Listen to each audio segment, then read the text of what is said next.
तो क्या नाम है आपका? मैं मनोज कुमार सरी।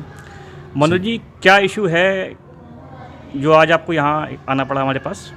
इशू यह है कि जो हमारे जो शिक्षा के जो जितने भी स्कूल हैं या प्राइवेट से स्कूल, उसमें एक तो फ़ीस की बढ़ोतरी, दूसरी क्या है जो उसमें जब बच्चा फर्स्ट से सेकंड में जाता है, सेकंड से थर्ड में फोर्थ में, तो उसकी एक प्रोसेसिंग फ़ी लगती है हर बार प्रोसेसिंग फ़ी लगती है, जो कि सरकार ने भी इसको इंटरप्ट किया था, न्यूज़ दी थी अमर उजाला में कि ये प्रोसेसिंग फ़ीस नहीं ली जाएगी। अब स्कूल ने इसको क्या करा कि प्रोसेसिंग फ़ीस की जगह उन्होंने अब एक्टिविटीज़ फ़ीस कर दी। अब किसी स्कूल के पास ना ग्राउंड्स है ना कोई एक्टिविटीज़ है, तो वो 4,000 रुपये जो भी ले रहा है, जो फ़ीस ले रहा है, वो किस बात की ले रहा है? वो क्या बच्चों को कौन सी एक्टिविटीज़ कराई जा रही है? अब साल में अगर आप जोड़े जाएँ तो 16,000 रुपये होते हैं। 16,000 में क्या बच्चे को क्या सिखाया जा रहा है?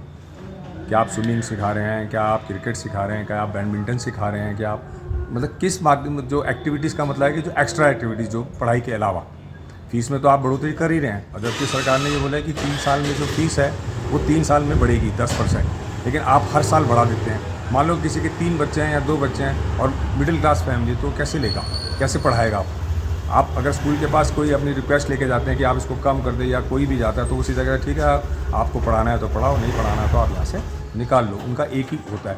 अब क्या है कि सरकार इसमें कोई चीज़ इंटरप्ट नहीं करती, कोई संज्ञान नहीं लेती, बस खाली खबर छाप देती है। उसके बाद क्या है, क्योंकि शिक्षा एक ऐसी माध्यम है, बेसिक नीड है जो नीचे से वर्ग से लेके ऊपर वाले बच्चों के तक पढ़ता है। ठीक है, कोई बड़ा अफसर है, अधिकारी है, वो तो कर ले, लेकिन अधिकारी के भी बच्चे पढ़ते हैं, कोई नौकरी प्राइवेट कर रहा है उसके भी पढ़ रहे हैं, सरकारी भी पढ़ रहे हैं, हर वर्ग का बच्चा पढ़ रहा है स्कूल में, चाहे कोई सा भी स्कूल हो।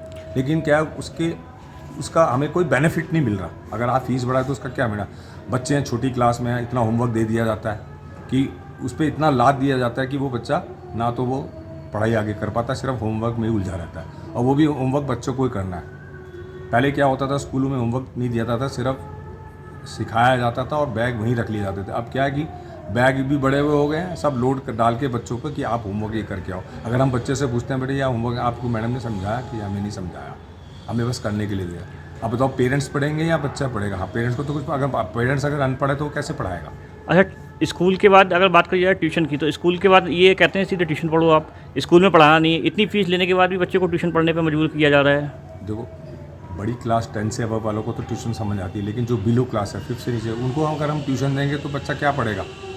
जो क्लास अच्छा, फिर दूसरी बात, अगर आप एक क्लास में पहले 20 या 22 बच्चे होते थे, आज 40 से अबव बच्चे हैं एक क्लास में। घर में 2 बच्चे नहीं संभाल तो एक मैडम 40 बच्चों को कैसे संभालेगी? एक क्लास में 40 से अबव बच्चा है, एक टीचर है, हालांकि उनकी गलती नहीं है। अब टीचर है, एक क्या कैसे देखेगा, कैसे उसको ऑब्जर्व करेगी बच्चों को? 40 बच्चों को कैसे ऑब्जर्व करेगी एक क्लास में? एक बच्चा 40 है तो आप 5 सेक्शन बना दिए तो कितने बच्चे हो गए आपके? 200 बच्चा ही हो गया, 200 बच्चे हो गए। तो 40 बच्चों को पढ़ाना और कहाँ 20-22 बच्चे होना, उसमें फ़र्क होता है, आधे मतलब डबल हो गया बच्चा। सिर्फ आप क्या है कि सिर्फ एडमिशन को फिलअप करते जा रहे हैं बस, बच्चा उसको कोई भविष्य नहीं मिल रहा उसका। भाई हर बच्चा तेज़ नहीं होता ना क्लास में, कोई डफर भी होता है, कोई नालायक भी होता है, कोई नॉटी होता है, कोई पढ़ने में कमज़ोर होता है। तो उस टीचर का क्या होता है कर्तव्य, ये कि जो बच्चा नालायक है या बच्चा पढ़ने में कमज़ोर है उसको एक्स्ट्रा ध्यान दे उस पर। तो बच्चों पे तो कोई ध्यान है नहीं। अब 40 बच्चे हैं, अब 40 बच्चों की कॉपियाँ चेक करनी, अब कोई गलत है कोई सही है। कई बार क्या होता है, मैं देखता हूँ गलत होता है, वो सही मारा होता है। अब उस गलती उनकी भी नहीं है, कैसे करेंगे? मतलब कैसे उसको मेंटेन करेंगे? तो ये हमें सरकार को संज्ञान लेना चाहिए, खासकर प्राइवेट स्कूल में, क्योंकि सिर्फ क्या है, घोर एक धंधा व्यापार बन गया। और स्कूल के बच्चों से कोई मतलब नहीं है, सिर्फ ये है कि इतने एडमिशन होने हैं, इतने आना पाया, तो सिर्फ सब पैसों का खेल चल रहा है। अच्छा, 2027 में इलेक्शन आ रहे हैं, इसमें आप क्या कहना चाहोगे कि क्या आप लोगों की डिमांड रहेगी सरकार से? नहीं, सरकार से तो मेरी एक दो ही डिमांड है कि शिक्षा, हमारे दो ही हैं जो मुद्दे जो होते हैं, स्वास्थ्य और एक शिक्षा। यही हमारा जो सबसे कमज़ोर है वर्ग है, खासकर आप देखेंगे सबसे कमज़ोर वर्ग है स्वास्थ्य का भी और शिक्षा का भी। ना शिक्षा पे कोई कार्रवाई होती है, ना स्वास्थ्य पे कोई, थोड़े दिन पे होती है, उसके बाद वो सब बंद पैकअप हो जाता है। चलिए, बहुत बहुत धन्यवाद आपका।